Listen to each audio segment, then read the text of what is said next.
welcome back. We're here with Aaron from Integrated Leadership Systems. Aaron, thanks for coming on the podcast, man. I'm excited to chat with you. Yeah, me too. Thanks so much for giving me this opportunity, Easton, and I'm excited to jump into it. Yeah, we met at the Columbus Expo during speed networking, which is funny, and we were vibing. So I'm very excited to dive into your story and just everything that you're doing in the entrepreneurship and the business field. So, thank you, man. I appreciate it. Absolutely. So, why do you think most people lack leadership skills? I think a lot of people lack leadership skills. Well, it's a bit of a loaded question, honestly. And sorry to jump at you immediately. Yeah, right? no. But that's why we connected so well. So I think everybody has the ability to be a leader, but it depends on the right environment. And I think leadership in today's day and age, because so many people, especially in America, have a process and a focus on individuality. The sign of a good leader, I think, is a little bit of that chameleon, where it's like, okay, I can kind of, like, what part of me needs to be in this moment? So, like, I work with my clients a lot in parts work of, hey, what hat do you need to wear right now? If you are, if somebody is really passionate about something, let them just sit there and vent in a passionate way. They're showing you what they love, and it's building connection. Some people say, no, we're not being productive right now. Well, yes, you are. Let's reframe that belief. And so I think a lot of people from that question, like, if you see lack leadership skill, it's more like everybody is operating like they're a hammer because of this is how I've grown up. And myself, I was a people pleaser. So I people pleased my way through life. And now I'm learning, okay, I need to take space in certain places. I need to be assertive in other places. Businesses, for instance, it's, hey, very cut to the chase. I used to say, I've got a 6-sentence disclaimer to any opinion I have because I was such a people pleaser. So I had to learn to say, all right, here's what I'm thinking. 1 sentence done, let it hang in the air, and then let questions come. That was a lot of discomfort. But that builds leadership. So I think, to answer your question, it's not so much a lack of leadership skill, it's a lack of leadership flexibility. What part am I tapping into? And is it necessary in this space? You mentioned being a chameleon, and how do you find that line, or how do you help people find that line between being a chameleon when it comes to leadership versus being fake? So we use the word authenticity in business so much. I used to believe that authenticity meant being your whole self all the time.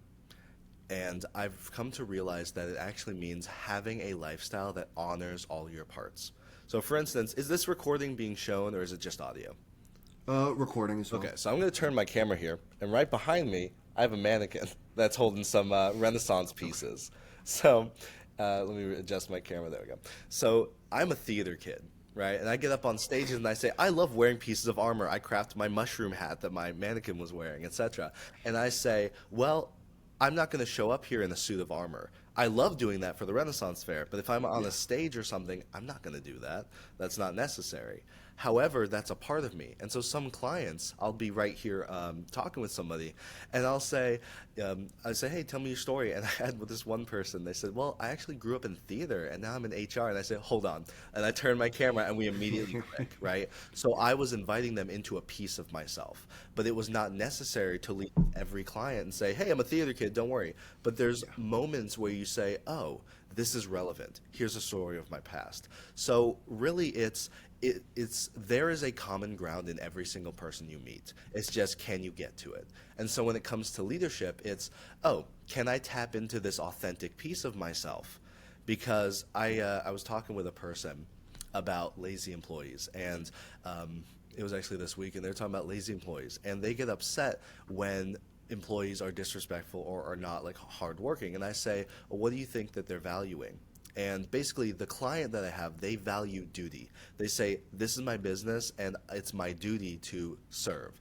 And it's also my duty to be there for my family. And I said, well, what if those employees have the perception of they're just going to come, collect a paycheck, and spend more time with their family? They're being very dutiful to their family. Doesn't that make sense? And he goes, oh, that's right. I'm like, yeah, so there's a way to talk about it. It's the same value in different frameworks. And so that created a big breakthrough for them. And so when you think about it, there's more common ground than you think. So the line is, am I pushing myself to be fake? And you know in your heart where that line is. Yeah. It's just listening to it. So it's, would I do this if I didn't have to? No. And there's moments where it's like, I'd like to in order to get a small edge in business. But if you say I'm being completely fake in order to get ahead, then that's inauthentic to yourself as well. Yeah. You also mentioned people pleasing. Hmm. Do you think there's ever a good time to be a people pleaser? Absolutely.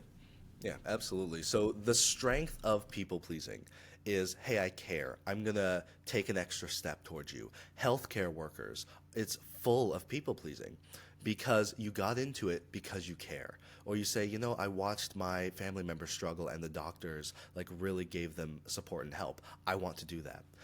The saying and the phrase that I will ask you and anybody that's listening to really hold on to is, any strength taken to an extreme becomes a weakness. Any strength taken to an extreme becomes a weakness. So when I took my people pleasing and it's, oh, I'm gonna, let's take perfectionism for instance. I'm gonna send an email. I'm gonna double check it. Awesome, perfect. That's great perfectionism. I'm gonna triple check it 5 times, check it 10 times. I'm gonna spend 30 minutes on this email that should take 2 minutes. Now it's become a weakness. And so your people pleasing is, I've got a perfect example. You know, I've never been in a bar fight, but somebody confused me for somebody else and said, "Hey," so I turn around, they punch me right in the stomach, and my response as a people pleaser was, "Ow, are you okay?" And it's, whoa, Aaron, your first response was the other person. It's like, I'm sorry I got blood on your knife when you stabbed me in the back, right? Excuse the violent metaphor. But that's when it becomes a weakness. It's, I'm sacrificing my needs for yours. That's where it becomes an extreme form of people pleasing. And that's where it says, okay, now it's a weakness. Versus, hey, I care about you so much. I'm going to go the extra mile. I'm going to write my friends a handwritten note just because I care about them, or I'm going to check in. That's a form of people pleasing. It's caring, it's inviting connection. It's when you're sacrificing your own needs and you say, I'm so tired, but I promised I'd go to this party. Well, it's, if it's their weekly evening party that they're going to have 10 more times, like, you will go to another. Just say, hey, I'm going to have a me night tonight. Then it becomes more balanced. Oh, I think you might be muted, friend. There we go. Oh, I was All muted. good.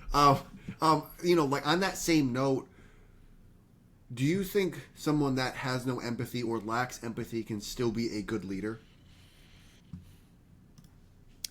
You know, that kind of throws me for a little bit of a loop because my immediate response is yes, because there's an aspect of leadership in the sense of like militant, right? A lot of business, especially the 70s to the 2000s, there was a lot of hierarchical, and a lot of businesses still operate from that because a lot of business takes its framework from military structures. Yeah. And so there's a need of, hey guys, everybody shut up, we're going up that hill. We'd rather make a potentially dumb decision together and move as a unit versus everybody goes in their own direction, then we're just chaos, right? So it's like organized maybe is better than a certain chaos, essentially. And so I think there's a place for it. I think what that is, though, is management as opposed to leadership. And there are places that need management. And I think places with like tech, IT, more logistics, those tend to value to the point, militant kind of management as opposed to leadership. And those are actually, funny enough, the individuals that are really stuck in their mind, cognitive. Those are the individuals I work really well with because I can speak that language of, well, let's get to the point. And if it's, well, what's the return on investment on touchy-feely coaching work? It's like, well, did you know in The Speed of Trust by Stephen Covey, or Stephen Covey Jr., I get them confused sometimes because they both wrote so many books. I believe it's Stephen Covey. The Speed of Trust, he talks about a handshake deal that Warren Buffett did with one of his business partners. It was $4 billion. Wow. And it was a handshake deal because he trusted the person that was there. And so when you get into the return on investment on things like coaching, it's, oh, it's touchy feely, it's not worth it. I'm spending 10 minutes talking to this person about their kids when we could be talking about business and increasing revenue or whatever. And it's like, yeah, but those 10 minutes, now he trusts you a little more. So when you say, hey man, I'm actually sorry I messed up the time on the meeting. Can we push it 30 minutes? And because I have to drive and I didn't think I was driving. It's like, oh, sure. Like that's building a little bit of that rapport. So when you are imperfect as a human, there's a bit of that allowance. So to circle back to your question, do you believe a lack of empathy? Um, I believe so, as long as you are still operating in a space of values. Because if you are in a sales culture that is cutthroat and everybody's trying to stomp on each other, some people love that competitive nature. Some people love that environment. It's not for me at all, and it's not what I coach, and it's not what I create. But if that's a space where you come to me and say, Aaron, I don't want to change this part of me. I love being competitive to the point of like stomping others down. That's how we grow. It's like, well, okay, but I will not be the coach for you. You probably want a financial coach or a more logistically oriented coach. It's like, okay, that's perfectly fine because people are multifaceted and I honor that. So, yeah. I really love how you touched on the, I would even call them like soft skills, or like the soft like aspect of business, of the things that we can't see, right? Like wishing people happy birthday, wishing people Merry Christmas, or just people like knowing that you're there and they can trust you. Like you said with the Warren Buffett example, that I would even argue could take you farther than being cutthroat, having a strict schedule, doing everything to a T. But if you don't have any trust and no one likes you, you're not going to get business done. And as you know, business is all about relationships at the end of the day. Absolutely. Absolutely. So for sure. And you recently published a book. What impact would you like to leave the world with your book? So my book is actually called The Path to Permission, and it's a very quick book. I thought, there's so many like 500-page textbook type books, and I said, what I do in my job is I simplify a lot of things. I identify myself as the cartographer of the soul. I'm working on the trademark for that, Okay. right? The cartographer of the soul, and what I do is personal training for the heart. It's like you're going to the gym and you're having to build your muscle. There's so many different ways to tackle it, but you have a personal trainer. So I'm your personal trainer for your soft skills. So with my book, I said, well, this is 62, 64 pages, 10,000 words. It's a simple 4-step process on creating breakthroughs. That's it. Now, there's so much nuance, you're still going to need the expert. So I've placed in there some invitations to connect with me personally. But again, it's called The Path to Permission, because at the end of the day, I found that breakthroughs in my clients come from finding a way to grant that permission, either externally by myself as a coach, saying, hey, it's okay to fail in this environment. And even some people hearing will hear that word and say, ooh, no, don't ever say that to me again. Yes, it's okay to fail.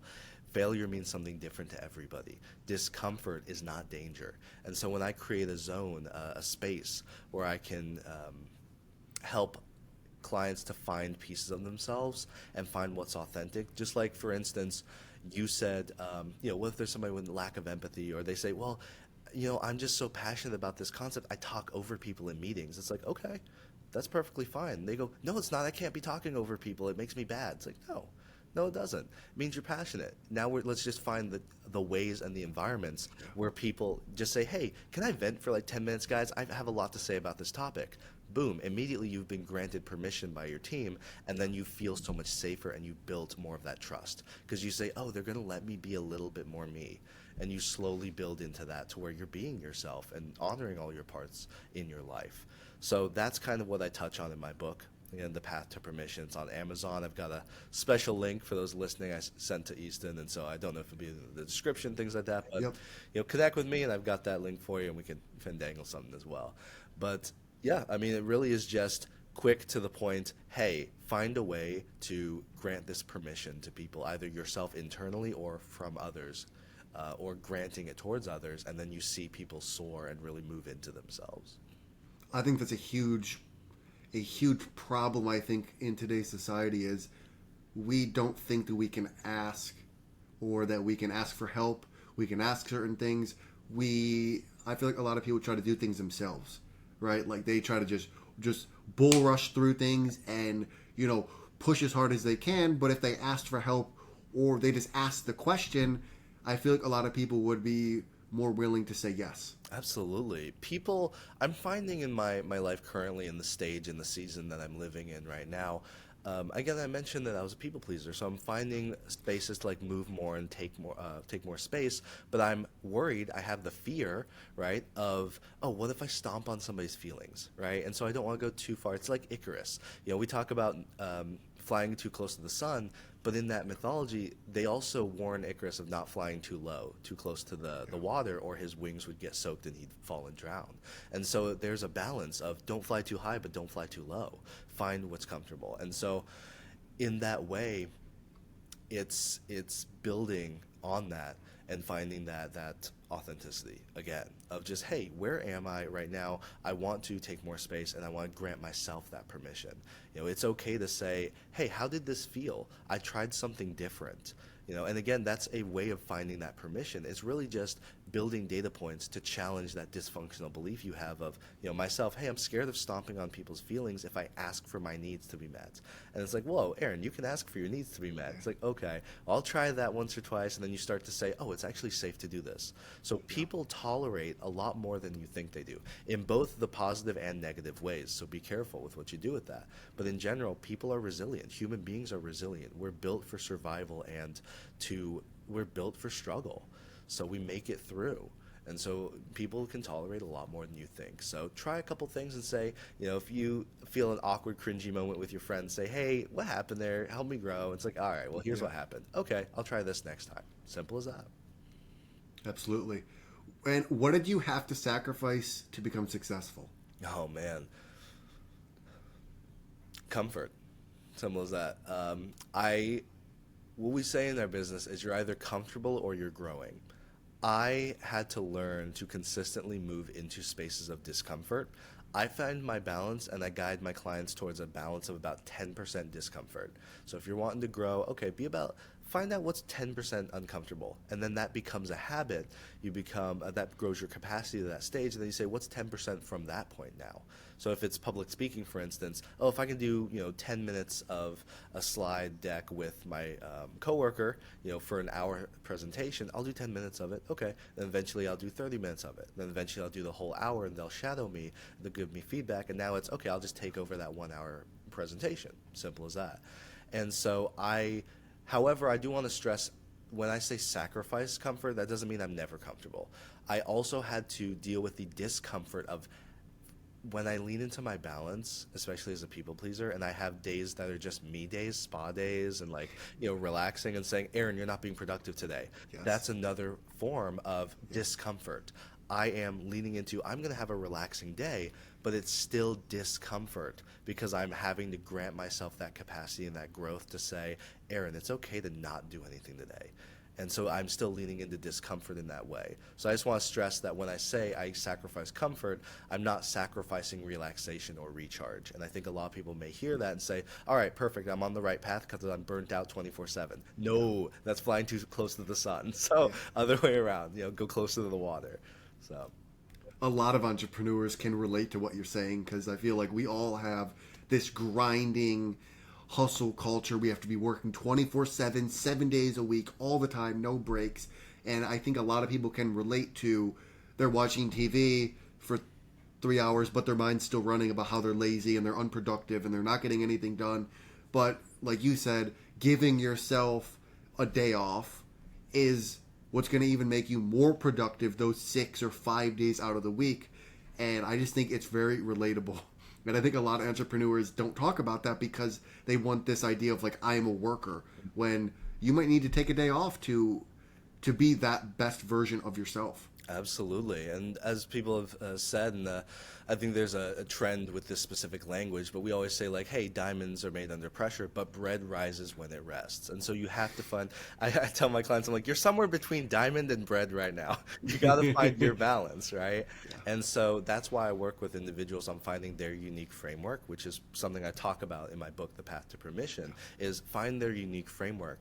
I've had clients that were musicians. And I say, okay, is this rock or is this jazz? Put on your jazz hat right now and just kind of flow with it. All right, put on your rock, your screamo hat and say, okay, I'm going to take space here. Put on your lo-fi and just say, I'm going to take a step back, right? And so finding that way of talking about your framework. I've had clients that garden, so we talk about soil, sunlight, are you watering your plants enough? So I, being statistically minded and working with a lot of cognitive individuals, I say, think of it like a pie chart. What's the percentage of each time? And do you have percentage time allocated for recharge. It's like, well, it's not all that important. I need to go. It's like, nope. If you don't have recharge, let me tell you the things that happen. And I just described the burnout that they feel. It's like, yeah, that kind of sucks. And I say, you it's really fun to walk into a space in what I call camp counselor Aaron. Right, I have my sweater on and everybody's in a suit and tie, and there's moments where it's appropriate, and so I'm not coming in and wearing a sweater to a funeral or something like that, or a wedding.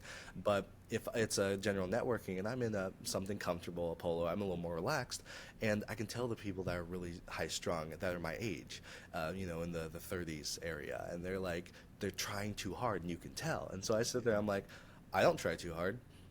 And they sit there and they're like, man, well, I can't do that. Yes, you can. And some people are going to hear me and say, well, you should be working hard. I find it an insult to me that you, Aaron, are not working 110%. I'm like, well, that's my choice and I'm happy with it. And because I love myself, because I've gone through coaching for 4 years and I'm surrounded by mentors, that's my balance. And I can carry the discomfort of somebody saying, I don't like your lifestyle. And I say, well, I do. And that's what matters. Yeah. And so if you want to get to this point, that's what I do for my clients all day, every day. And it's incredible. It's awesome that you're able to have this self-awareness, to build it up in yourself, be like, even if this guy's not okay, but I'm okay with it. Absolutely. And you also mentioned struggling and how we are on a journey of not only the good stuff, but also the overcoming, struggling, and how resilient we are as humans. What childhood trauma did you have to overcome to get where you are today? I love your phrasing of that. What's your childhood trauma? Oh boy. So a bit of my story. So first off, I was homeschooled from kindergarten to college. I had my brother with me, but we were essentially raised as twins.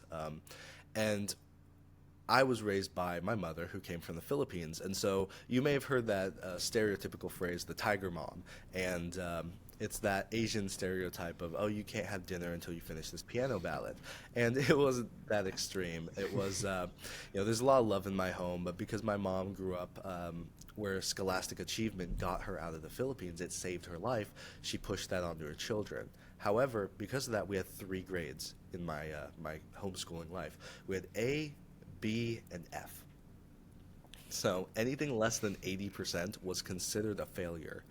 And I work currently in a psychology field, mental health and psychology, as a psychology practitioner. So that's a 70% science at best. It's a lot of assumptions because every person is a little different. So sometimes I say, well, is this the issue? And it's like, well, not quite, but we kind of get there. All roads lead to truth. However, I had to get really, really good at that discomfort of, I don't have the answer. And I still struggle with it. I'm like, what's the right answer? Because my mother always said, hey, get it right the first time or else you're wasting time. It's like, well, yeah, but with people, you almost never get it right the first time. The only way to get it right the first time is to get it right in your heart. And that comes from a bunch of failure. And then your first interaction with somebody is like, quote unquote, the right way. But it comes from failure. And so I had to get really good with my people pleasing, my perfectionism of what's the right answer? How do I figure that out for people? Second, I found out in late April of 2023, I was late diagnosed with autism. And so I found out, oh, that's part of it. My social deficits that I had, it wasn't from the homeschooling, because I chased after social competency for 10 years, since I was 13, 15, like really practicing. My first job, my dad was like, come work with me and we'll teach you the basics of business, that work ethic. And I said, I'm a weird kid. I got to go into a social job. I said, I can't, I have to get exposed to this. So I went to serving into restaurants on and off for 5 years. And I just got exposed to a bunch of socializing. And so that's the trauma I had to, I don't want to use the word overcome, because it makes it seem like the trauma itself is negative. And I wouldn't be me if I didn't go through what I did. Now, I don't want to romanticize trauma. A lot of people have trauma that's a lot more deeply rooted and a lot more physical or really, really damaging. I had to go through what I would consider I think anybody would consider their trauma a normal amount of trauma, right? Yeah, But, for sure. compared to some of the stories I've heard and some of the pain that people have gone through, I mean, again, everybody's resilient. But I'm thankful for the specific experiences I've had, because it gives me the ability to help others on that path. I'm in Yeah. a middle ground of it was traumatic, but it was not to the point of it's not to the point of being so deeply rooted I could never get rid of it. You Yeah. know? And so I'm thankful for that. I'm still in therapy, and I still am with my mentors and my coaches. So I know that this is a lifelong battle of, okay, my perfectionism has come back, my people pleasing has come back. But if I completely got rid of the trauma, I think I'd also completely get rid of let's change the word. Let me say it again. If I completely got rid of the quote unquote trauma, which is really just the experiences I've had. So if I completely overcame the experiences I had, I would not be able to tap into that same spot. If I said, I don't want to be a perfectionist and I don't want to be a people pleaser ever again, I wouldn't care about people. I Yeah. wouldn't please people and I wouldn't chase after perfection in certain cases. So I think it is about integration rather than overcoming trauma and experiences. I think it's about integrating it, because I met a woman, 62, in my entrepreneur group, and she just told me about how it's her first time speaking a past event that we held, and she told me about she was a cancer survivor, and she's now a cancer coach, and she's incredible, Zoraida. So she's in my network. Please, if you want to hear more about her, connect with me. But that's her taking the what could be a horrible experience and turning it into, how do I say, hey, I've been in the mud with you. So now she helps cancer individuals. But all that to say, I had to go through people pleasing, perfectionism, and social deficits of autism, and I had to integrate those with my identity. Like, yes, I am an autistic coach. I am not an autism coach. I have tools that worked for me, but I get to apply my autistic mindset of, oh, I'm statistically brained. I can handle a lot of in information. And so I'll work with cognitive individuals that just talk and talk and talk. They'll throw a mile a minute of information at you, and I say, I can keep up. Oh yeah, keep at it. And they say, really? Yeah. And then I'll come back to them and say, here are the four themes that I hear as you keep talking about this thing. And they go, whoa. And I'm like, there's your four data points. What do you want to do with it? And that's where we create amazing breakthroughs. But I had to integrate that piece of myself, Yeah. because if I didn't, I couldn't be who I am now. Thank you for that. That was beautiful, by the way. Thank you for sharing with us that information, man, because I think a lot of people are going to find that useful, and especially with the trauma of integrating into your life and not necessarily having this idea of overcoming it. Because as you say, you get rid of the bad, you'll also get rid of the good, and that's what makes us us. I have two more questions for you. Absolutely. Let's hear it. If you could have dinner with two people, one person from the past and one person from the present, who would it be and why? Past and present. So the person I'd have dinner with from the past, there was an early relationship I had when I was still learning. And that was a person where we both grew together, and there's a bit of an age gap, and so we all had to, you know how those relationships go. And I think about her often, and I would love to reconnect as the people that we are today. And I think there will be a point in my life where that may happen, and there may not, because we might have just been in our life for a season. But I think I want to highlight that in the sense of, I like to say that I live my life with no regrets, but sometimes regrets help us to be better people. I was a early 20s guy in college, and so it's like, okay, those relationships are going to happen how they happen. It's like you learn your lessons and you learn how to be better for people. And but it's like, man, if we grew up and met in our 30s, like, who would we have been? And so there's moments like that. I think it would be less of a, oh, I missed my romantic connection. It'd be like, hey, there was good there. And the image, the bad, the quote unquote bad, which is not bad. It's just the nature of immaturity of the age we were at. It's like, oh, what could have been? And so something like that. And I think it's important to highlight that as there's still what ifs in my life, but I appreciate the fact that I went through them because it made me who I am. And then from my present, I I have a monthly connection with just about all of my team members. And so I we meet in a business capacity and we still connect from heart to heart, but I would love to have dinner with any of them, but at the Renaissance Fair, honestly, Okay. because I mentioned different parts of myself, right? Yes. And I love my team, and we still show up in a slightly business way. We're heart-centered coaches, and that's our focus. However, there's still pieces of all of us that we could show that are probably held for the most intimate of our connections, like our friends and our family and our immediate groups. And it's like, I'd really love to take them to, like, basically saying, invite you into the inner circle of Aaron. Let's go be goofy and whimsical. Go to medieval Yes. times or like the Renaissance Fair and just have a turkey leg on a stick, right? And so that's what I would say is my team, particularly the mentors that I have and the people, but probably my boss and my coworkers, our team of 7 consultants. And, you know, I love all of them. Yeah, I can say that confidently because that's the business that we're in. We're in the business of creating connection and creating love. So I hope those are not No, specific individuals, but more experiences. I love it. So you really want to, with your team in specific, you want to strip away the business mask for a term. You want to just meet them as a human. Yeah, honestly, I would say less the business mask because we do let it down. Like I said, we integrate a lot of ourselves. That's the business that we're in. But there's also the moment of like, because we're in business and you're a coworker, like, oh, I don't think I would have become friends with you if we didn't, work together. And so it's like, I wonder if I can let you a little closer into my friend circle, a little closer into my life. And I want to see a little closer into yours. And so I think that's good. Like, we have a good balance and we definitely have deeper connection than a lot of businesses. But I'd love to see how.